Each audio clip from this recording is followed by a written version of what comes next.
Noah Kincaid wasn't just a billionaire. He was a walking catastrophe in a tailored suit. The moment he rose from table 4 at L'Obsidian, and tossed his napkin onto the untouched risotto, the entire restaurant went quiet like someone had pulled the plug on the sound. Every server froze. Every diner pretended not to stare. And the manager was already composing the firing speech in his head for the waitress who had made the mistake of breathing wrong near him. Noah Kincaid turned toward the exit, hand reaching for the heavy brass handle, ready to destroy the restaurant with one phone call. But right as his fingers touched the metal, a soft voice cut through the tension. Not an apology. Not a plea. A sentence. Spoken in a nearly extinct dialect that barely 80 people on Earth still understood. Noah didn't just stop, he locked up. And when he turned around, the rage in his eyes wasn't there anymore. It was something else. Like a man seeing a ghost step out of the rain. Outside, Manhattan's storm wasn't washing anything clean. It was just making the dirt sheenier. Inside L'Obsidian the weather didn't exist. The air was set to a perfect 68 degrees, lightly scented with white tea, truffle butter, and stress. Sophie Bennett adjusted the collar of her stiff uniform in the reflection of a brass wall sconce. She looked exhausted. Not the kind of tired you fix with sleep. More like the kind you carry in your bones when you're 24 and working double shifts, to pay for a grandmother's memory care facility that costs more than most people earn in a year. The concealer under her hazel eyes was running out. But her hands were steady on the tray. They had to be. The hiss came from Gavin Holloway, the floor manager. A man who wore authority the way some men wear cheap cologne, too much, and always unpleasant.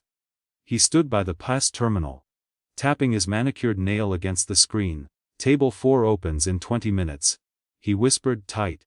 Do you know who just called to confirm with his assistant? Sophie swallowed. No. Noah Kincaid, dropping the name like a grenade. The butcher of Wall Street. Sophie's stomach went cold. Holloway leaned closer, eyes sharp. He bought Harrington Logistics this morning and fired 4,000 people before lunch. He is in a mood tonight, Bennett. A mood. Sophie had heard the stories like everyone else. Noah Kincaid, the founder of Kincaid Venture. The man who bought dying companies, stripped them down, sold the bones, and walked away richer. A private equity predator with a temper that was practically a legend. Rumor said he once bought an entire hotel chain just to fire a valet who scratched his Aston Martin. Sophie forced her voice out. Why me? Because Julianne's homesick. Holloway snapped. And Sarah is useless. That leaves you. He grabbed her sleeve lightly, but it felt like a threat. Listen carefully, he said. Kincaid wants perfection. No eye contact unless he starts it. Pour from the left. If he asks for water, it's sparkling, room temperature. No ice. Pour at a 45-degree angle. Sophie stared. Holloway's face hardened. If you mess this up, if you even breathe too loud near him, don't bother clocking out. Just leave. The words landed heavy. Sophie nodded because she had no choice. The Sunrise Meadows bill was due Friday. Her grandmother Elise had forgotten Sophie's name yesterday. If Sophie lost this job, she didn't just lose income. She lost time. The dining room filled slowly, the soft clink of silver on bone china blending with murmured conversations about mergers and summer homes. But at exactly 8:15 p.m., the energy shifted. The oak doors opened, and Noah Kincaid entered. Late and tall, he marched, late 50s. Tall. Silver hair swept back severely. A face that looked carved from stone. His charcoal suit cost more than Sophie's student debt, but the suit wasn't what made people shrink.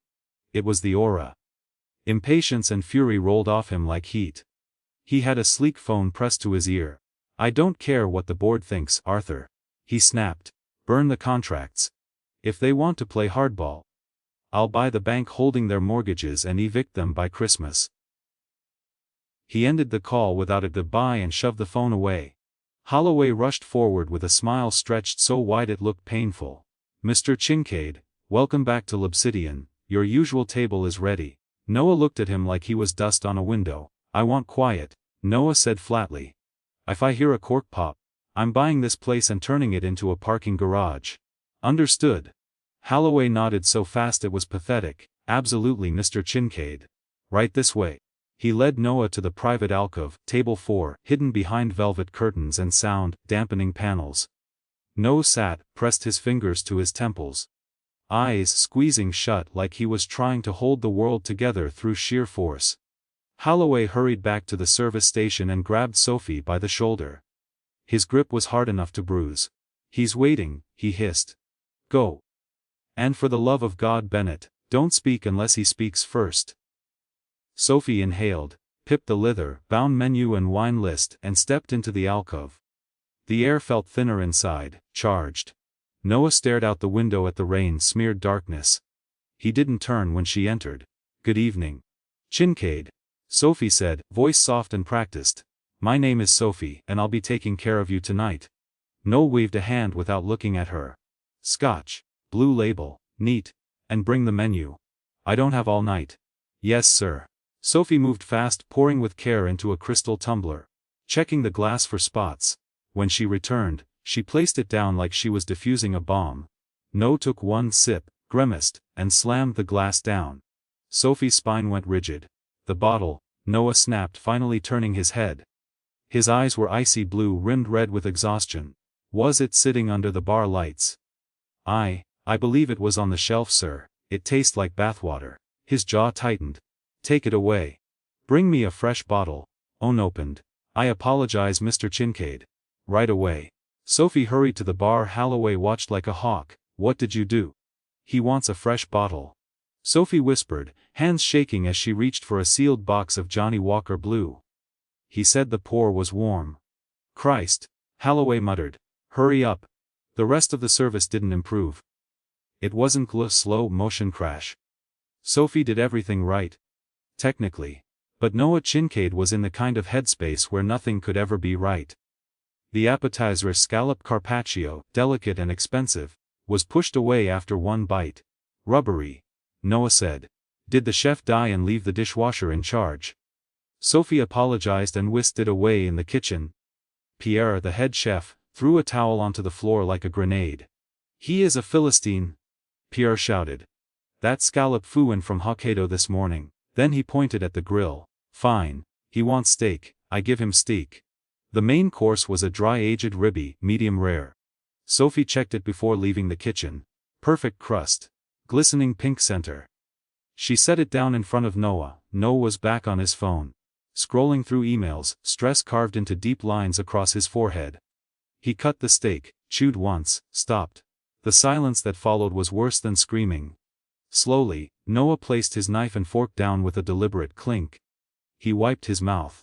Then he stood. Sophie felt the blood drain from her face. "Eyes, everything all right, sir?" she managed. "Right." Noah's voice dropped low. "Dangerous, not loud. Worse than loud. I come here for peace, for sustenance." His eyes burned. "And I am served incompetence on a warm plate. Sir, I can assure you the chef—" "I don't care about the chef," Noah barked. Heads turned in the main dining room.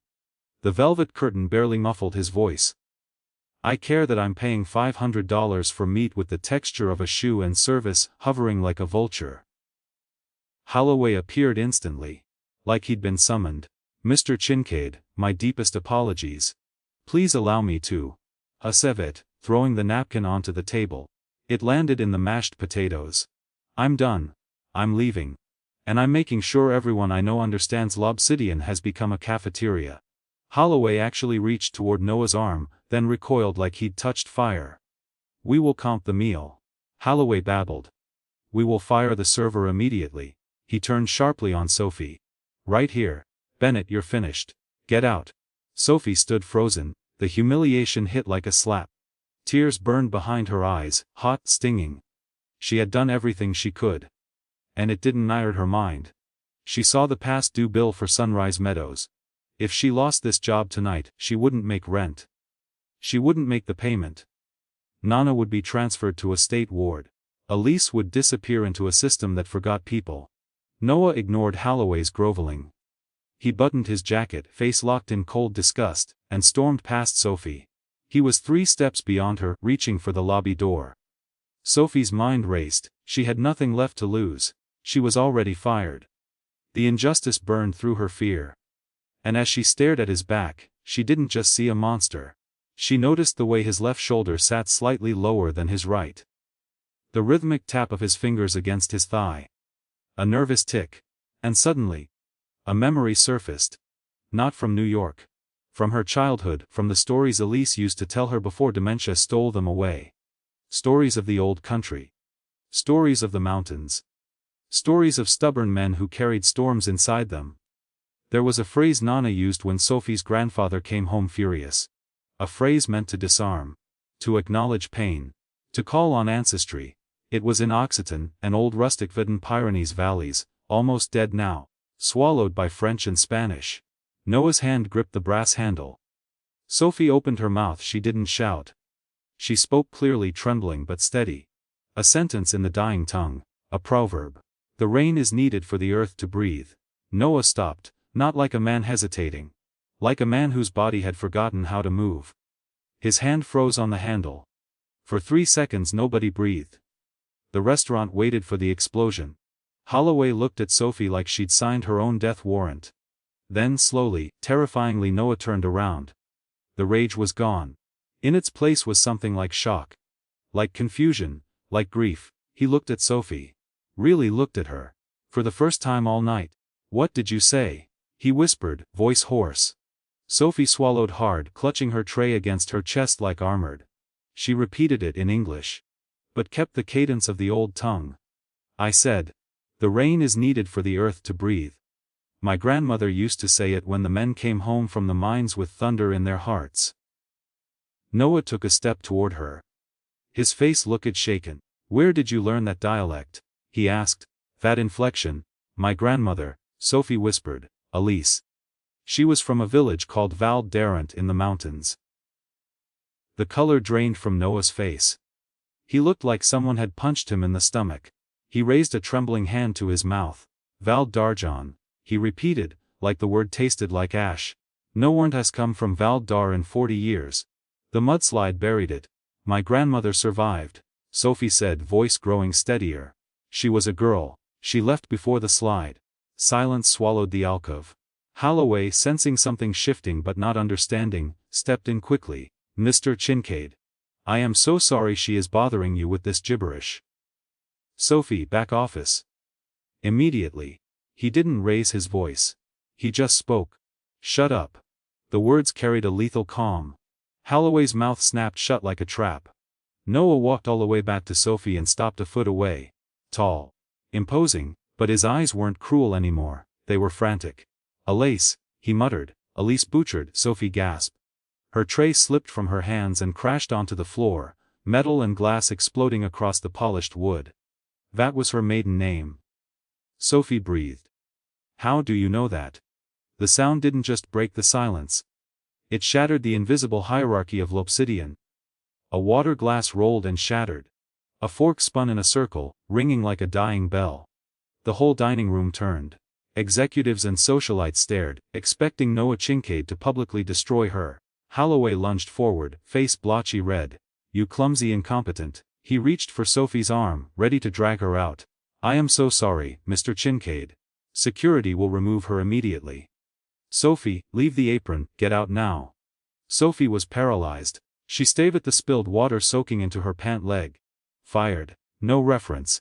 Rent due in 4 days. Sunrise Meadows invoice waiting on her kitchen counter like a death sentence. She bent down, hands shaking, to pick up the shards. Instinct. "Clean it, hide the shame, leave it," Holloway shouted. Then a voice cut through him. Low, heavy. "Don't you touch her." Holloway froze, hand hovering inches from Sophie's shoulder. He looked up. Noah Kincaid hadn't moved, he stood like a statue. Eyes locked on Sophie kneeling in the wreckage. "Mr. Kincaid." Holloway squeaked. "I'm just handling the personnel issue, you are handling nothing." Noah's gaze turned to Holloway. It was so cold Holloway actually stepped back. "If you speak to her again," Noah said, "I will buy this building, evict your restaurant, and turn this space into a public toilet. Do I make myself clear?" Holloway's mouth opened and closed, no sound came out. Noah turned away from him. "Clear the room," he ordered. "Not the restaurant. This alcove, close the curtains," he paused. "And bring the bottle of Blue Label yourself. Leave it on the table. Then vanish." Holloway nodded like his spine had been removed. He barked silent orders to the busboys and pulled the velvet curtains shut, sealing the world away. Inside the alcove, everything had shifted so violently the air felt electric. Sophie was still kneeling, glass in her hand. Noah looked down at her. The anger that had defined him all night was gone. In its place was something fragile. Something dangerous in a different way. The butcher of Wall Street, who destroyed companies for sport, slowly bent down, his expensive suit trousers pressed into the wet floor. He didn't care. He knelt right there in the mess until his face was level with hers. "Sophie," he said, testing her name like it had weight. "Put the glass down. You'll cut yourself." Sophie blinked at him, terrified. I made a mess," she whispered. "I'm sorry, Mr. Kincaid." "I didn't ask you to apologize," he said gently. He reached for her hand, carefully took the shard from her fingers, and placed it on the tablecloth. "Stand up," he said, offering his hand. It was big. Calloused, despite decades in offices. The hand of a man who had once worked with earth. Sophie hesitated. "You don't touch guests. You definitely don't hold hands with Noah Kincaid." But the look in his eyes gave her no choice. She took his hand. His grip was warm and solid. He pulled her up. They stood in the small enclosed space, the restaurant sounds muffled beyond the curtains. "You said Elise Bouchard," Noah said. He studied Sophie's face, searching. Her nose. The curve of jaw, the hazel eyes. "She's your grandmother." "Yes," Sophie whispered. "She's alive. She lives in a care facility in Queens."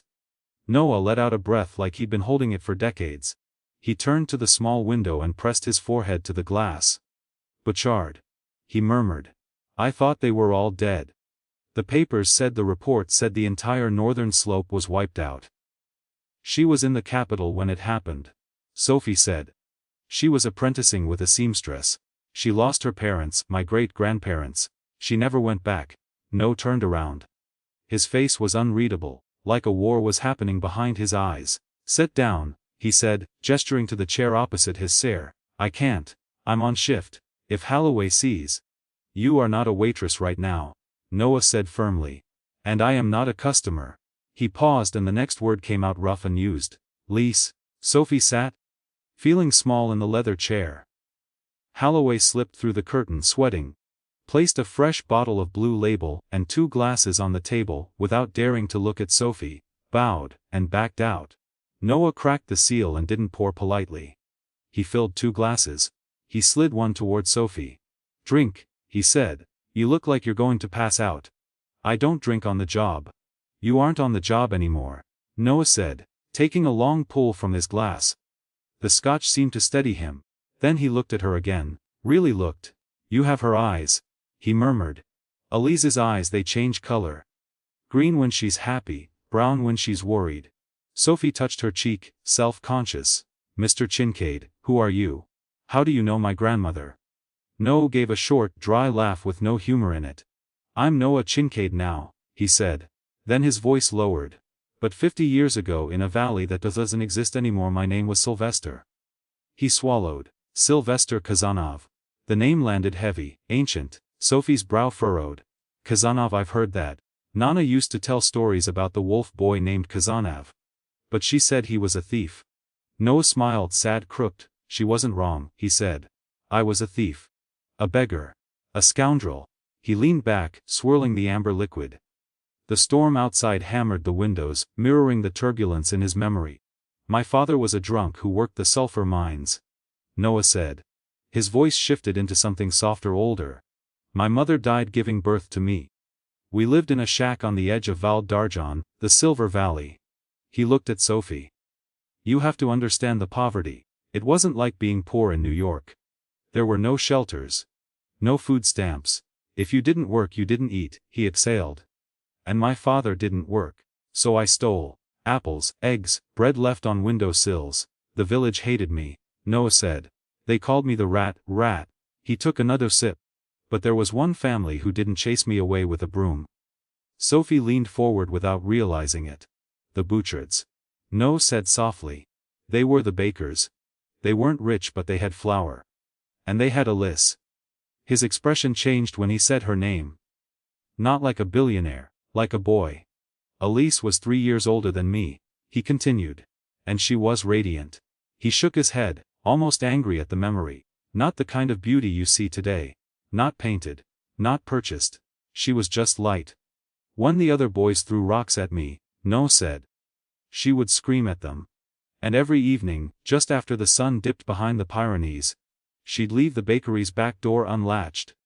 He closed his eyes. She'd leave a loaf of bread wrapped in cloth. Sometimes cheese. Sometimes a note. Sophie's throat tightened. She was teaching me to read, Noah said. She'd write one word on a scrap of paper. Sol, sun, Montana, mountain, espere, hope. Tears pricked Sophie's eyes again. She could see it, her grandmother, young and fierce, defying her parents to feed a starving boy. It sounded exactly like Elise. Noah's voice dropped. I loved her, simple, brutal. With the desperate kind of love a boy has when he has nothing else. He stared into his glass. Promised her I'd leave the valley, make my fortune, and come back for her. I told her I'd build her a castle. He laughed bitterly. I was 12 when I ran away, a truck to Marseille, a ship to Jersey. Then New York. I fought, I scraped, I worked construction, I lied my way into schools, I became Noah Kincaid. His jaw tightened. It took me 15 years to make my first million. And the day I did, I hired a private investigator to find Elise Bouchard. He looked down at his hands. The investigator told me about the mudslide. He said Val d'Argent was buried under 1 million tons of rock and rain. No survivors listed in the Bouchard home. Noah looked up at Sophie, eyes fierce. I thought I was too late. His voice cracked. I thought the only light in my life had been extinguished. He leaned forward. And after that, I turned cold. He gestured around the opulence of the restaurant. I decided if the world could take her from me, I would take everything from the world. Sophie didn't speak. She couldn't.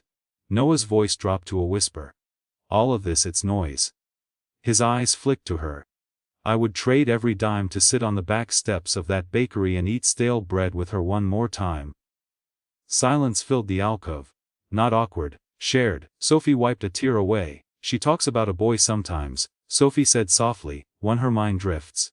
She forgets my name, forgets where she is. But she talks about Sylvester.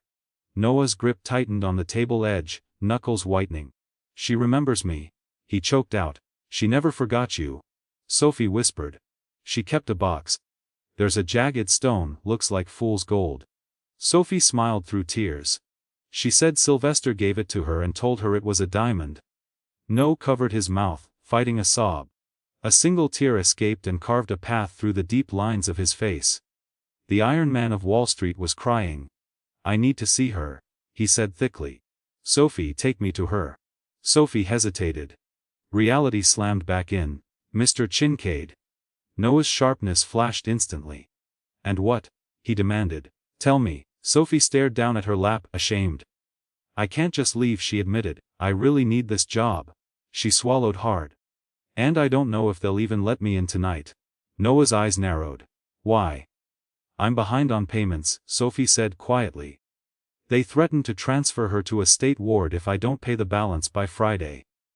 Noah processed it instantly. Like a machine built for numbers. Payments, he repeated. How much? It's a lot. 6 months of back pay. Specialized dementia care is expensive. I've been working double shifts here and at a diner in the Bronx, but the interest. How much, Sophie? Noah repeated. 18,000. She whispered. It felt like confessing a crime. Noah didn't blink. He reached into his jacket and pulled out a checkbook. Then tossed it onto the table like it was worthless. Then he pulled out his phone and dialed. Arthur, Noah barked. Wake up. I don't care what time it is. I need the helicopter ready at West 30th Street in 20 minutes. He stood as he spoke, voice cold with purpose. And call the director of Sunrise Meadows in Queens. Tell him Noah Kincaid is coming to visit a patient. His jaw tightened. Tell him if the gates aren't open when I arrive, I will buy the facility and fire him before I land. He ended the call.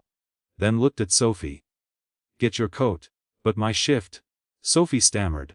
Holloway. Noah buttoned his jacket. The power was back, but it wasn't cruel anymore, it was burning. You don't work for Holloway anymore, Noah said. He stepped closer. You work for me. And your first assignment is taking me to the woman who saved my life. He pulled the velvet curtain aside. Holloway stood outside, pale and sweating. Mr. Kincaid. He's everything. Miss Bennet is leaving with me. Noah announced, loud enough for the restaurant to hear. He reached into his pocket, pulled out a thick clip of cash, and threw it onto the table. That's for the steak, he said flatly. It was terrible. Then he turned to Sophie. Let's go, we have a debt to pay. The walk from the private alcove to the curb felt like a hallucination. Rain fell in hard sheets, turning the streets into mirrors of neon. Normally Sophie would be sprinting to the subway, shielding her head with a newspaper, worrying about wet socks. Tonight, a chauffeur held an umbrella over her while she climbed into the leather interior of a Maybach. Noah sat beside her. The rage from earlier had evaporated. In its place was vibrating tension. His fingers tapped his knee. Tap, tap, tap. A Morse code of anxiety. Noah told the driver, West 30th. Don't stop for lights. As the car surged forward, Noah stared out the window. You said she's in the dementia ward, he said quietly. How bad is it? Sophie twisted her hands in her lap. It varies, she said. Some days she thinks I'm her sister. Some days she thinks I'm a nurse. Some days she just stares at the wall. She glanced at him. But music helps. And the old stories. That's why I learned the dialect, Sophie said. It's the only thing that brings her back. Noah nodded slowly. Then he turned toward her, eyes heavy. You're a good granddaughter, Sophie, he said. Better than she deserved. Better than I deserved. Sophie's chin lifted defensively. She raised me. After my parents died in a car accident when I was 4. She scrubbed floors in office buildings for 30 years to put me through school. Her voice shook. I owe her everything. Noah flinched. The image of Elise. The radiant girl of the Silver Valley, scrubbing floors in a gray city, cracked something inside him. He had been buying yachts and swallowing corporations while the love of his life had been on her knees, cleaning other people's dirt. The Maybach screeched to a stop at the heliport. A Sikorsky helicopter waited with rotors already spinning, whipping the rain into chaos. Calm, Noah said. He didn't wait for an umbrella. He walked straight into the storm, silver hair whipping in the wind. Sophie followed, ducking beneath the roar of the blades. The flight to Queens was short, but to Noah it felt endless. He stared down at Manhattan's grid, his empire reduced to cold lights and lines. He realized with crushing clarity, he'd spent 50 years building a fortress to keep out the pain of losing Elise. Only to find out she'd been across the river the whole time. They landed near the East River. Another car waited, arranged by Arthur, Noah's terrifyingly efficient assistant. The drive took them away from Manhattan's glitter in the quieter streets of deep Queens. Brick row houses, cracked sidewalks, faded awnings. Sophie watched Noah. He adjusted his tie, smoothed his suit, checked his reflection in the window.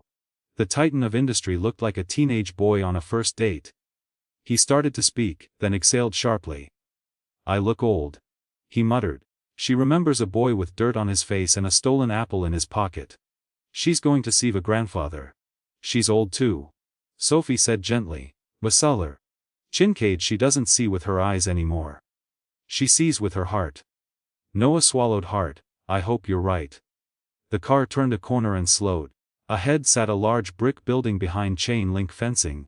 The sign read Sous Renados à Sud Elevinians, missing the O in Meadows. A floodlight flickered like it was dying. Noah stared. This is it. It's what we could afford, Sophie said, shame coloring her cheeks. It's clean. The staff tries. It looks like a prison, Noah muttered. His businessman's stare sharpened. Arthur is going to have a long conversation with the owners of this place tomorrow. Then the car stopped. The rain softened to drizzle. Noah stepped out before the driver could open the door. He looked up at the rows of dark windows. Somewhere inside was the memory of a valley that no longer existed. He inhaled. Led the way, Sophie. The automatic doors slid open with a grinding sound like they hadn't been serviced in years. The smell hit instantly, industrial lavender cleaner. Boiled vegetables, stale air. Waiting in the lobby was a man in an ill-fitting suit, sweating like he'd been dragged out of bed. Mr. Henderson, the night director. He rushed forward, then stopped 3 feet away, too afraid to get close. Mr. Kincaid. Henderson blurted. We weren't expecting, if we'd known. His eyes flicked to Sophie. Recognition. The broke waitress. The one 3 months behind on payments. The one he'd drafted an eviction notice for that morning. His brain short-circuited trying to connect her to the billionaire standing beside her. "Mr. Henderson," Noah said quietly. The lobby was empty, but his voice echoed anyway. "I am not here for a tour. I am not here for pleasantries. Oh, of course," Henderson stammered. "I am here to see Elise Bouchard," Noah said. Sophie supplied automatically, "Room 304. Noah's eyes didn't leave Hunter 4. He repeated. "And I'd appreciate it if you unlocked visitor restrictions for the night." He glanced around. "And turn up the heat. It's freezing." "The heating system is on a timer to save," Henderson began. Noah's expression didn't change. Henderson stopped mid-sentence. "I will personally turn it up immediately," he said. "Good," Noah replied. Then he pointed. He turned to Sophie. "Take me to her." The elevator was slow and smelled like bleach. Noah stood rigid in the corner, watching the floor numbers light up, 1, 2, 3. When the doors opened, the third floor felt heavy. Dim hallway, dull polished floors. Behind doors came the sounds of night machines beeping, soft snoring, dry coughing. A place of waiting. Sophie led him down the corridor, footsteps quiet and practiced. Noah's expensive shoes clicked too loud. A foreign sound in a world of slippers and wheelchairs. They stopped at the door marked 304. A paper card in plastic relas bean. "She uses my grandfather's last name," Sophie whispered. "But she told me she never legally married him. They just lived together. She said her heart was already taken." Noah closed his eyes like he'd been punched. He touched the doorframe to steady himself. "Is she awake?" he asked. "She usually wakes up around now," Sophie said. "She gets confused by shadows. I'll go in first. I don't want to startle her." Noah nodded. He stepped back into the hallway shadows, pressing his back to the wall like a man waiting for judgment. Sophie opened the door gently. The room was small. Single bed, nightstand, rolling tray, a window facing a brick wall. But Sophie had filled it with life drawings, photos, dried flowers. On the nightstand sat a battered wooden box. In the bed, a tiny figure stirred. Elise. Time had spine curved, her hair thin to a white wisp. Her skin was parchment, mapped with blue veins. But as she turned toward the hallway light, her profile was unmistakable. High cheekbones. A stubborn chin. "Sophie," Elise rasped, voice like dry leaves. "Is that you, little bird?" "It's me, Nana," Sophie whispered, taking her hand. Elise frowned. Eyes milky with age but still startling, still shifting color. "A friend," Elise said. "We don't have friends, Sophie, they cost too much. This one is free," Sophie said, smiling through tears. Sophie leaned closer. "Nana, do you remember the stories you told me about the valley? About the boy who stole apples?" Elise's face changed, the confusion smoothed away. A dreamy look replaced it, and for a moment, beneath the wrinkles, you could see the 20-year-old girl, the wolf boy. Elise whispered. "Sylvester, my wild one." "Yes," Sophie said. "You told me he went away to build a castle. He went to catch the sun," Elise murmured, nodding. "But he forgot the way back." Her eyes drifted. "The mountains are high, Sophie. It's hard to find the path when the snow comes." Sophie squeezed her hand. "He didn't forget, Nana. He just had a long way to walk." Then Sophie turned her head toward the doorway. "You can come in," she whispered. Noah stepped into the room. He looked too large for it. Like a monster from another world entering a sanctuary. He took one step, then another. His heart hammered so hard it felt like it would crack his ribs. He stopped at the foot of the bed. Elise stared at him. Her eyes narrowed. She squinted at his suit, his silver hair, his polished shoes. At the expensive watch on his wrist. "Who is this gentleman?" Elise asked politely, confused. "Is he the doctor?" Noah's soul dropped. She didn't know him. Of course she didn't. He was an old man now. Of course she loved was gone. Noah inhaled. He had to try. He walked around to the side of the bed. Then slowly dropped to one knee, just like he had in the restaurant. He rested his hands on the metal rail and looked into her eyes, ignoring cataracts, ignoring years. "Lice," he said. His voice shook as he stripped away the American accent, and found the rough rhythm of the Pyrenees. He spoke in the old dialect. "Do you remember the stone I gave you?" he asked softly. Elise's breath hitched, her hand stopped moving. Noah's tears fell freely now. He kept speaking, voice breaking. I told you it was a diamond, he whispered. But we both knew it was moonstone, and still for you, it shone like the sun. The room went silent. Only the heater hummed. Elise lifted her hand slowly, trembling. She reached toward Noah's face. Noah leaned in, eyes closing. Her fingers, cool, dry, traced his jaw, his brow, then stopped on the scar above his left eyebrow, a scar from a rock thrown by a village boy 60 years ago. Elise's hand froze there. Sylvester, she whispered, not a question. A recognition beyond sight. I'm here, Elise, he whispered. I'm here. Elise laughed, wheezing, joyful. You look like a king, she said. Did you build the castle? Noah gripped her hand with both of his. I built many castles, he choked out. But they were all empty, all cold. His voice cracked. Eliza was just waiting to come home. You took a long time. Elise scolded gently, thumb stroking his hand. The bread got stale.